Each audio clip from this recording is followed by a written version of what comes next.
Lo guys, nako ikwento sa inyo ha ba. Kanang nahitabo na ni sa inyo bitaw nga kanang bitawng ang tao bitaw nga kanang dili bitaw mo istorya sa tinuod bitaw. Nag-ani siya diri sa ako kay nagsulat lagi ang abogado niya sa mua na gisend sa email ba. Nga kanang ingon daw kuno siya nga kanang ang iya daw kunong letter dapat isend sa iya didto sa iyahang kuan, yang address. Ingon nga na may extra bayad.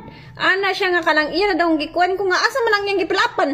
Ay siya nga nag-ingon do ang akong kauban nga libre. Kinsa nga kauban nga ako may isa diri nagtrabaho. Makaklagi siya, oy, grabe ka bakakon. Unya, makaibalo ka nga na makak siya kay ngano di siya danaw sa kuha. Agdanaw siya sa ako pero dungo. Ingo kinsa nga kauban so ni balbal diri nagtrabaho. Nga ako man isa babae diri nga na kuan kay siya kay ngano.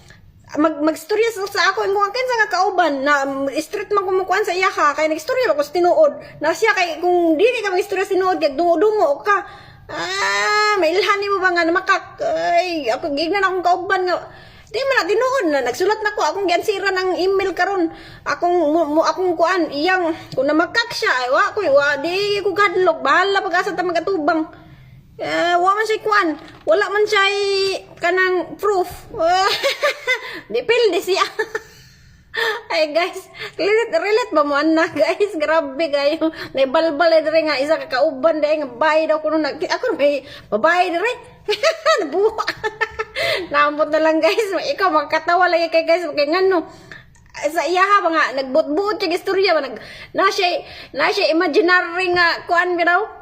Kanang ambot unsay yang basa ako di ko kadlo ba sa pag-asa ta magatubang anara na siya so kumabalik siya gignan akong kauban na mag-istorya ta ugma kay ako manawag ko siyang abogado ugma anara na so bye God bless you like and share nakakuan mo dana kanang inana relate mo ani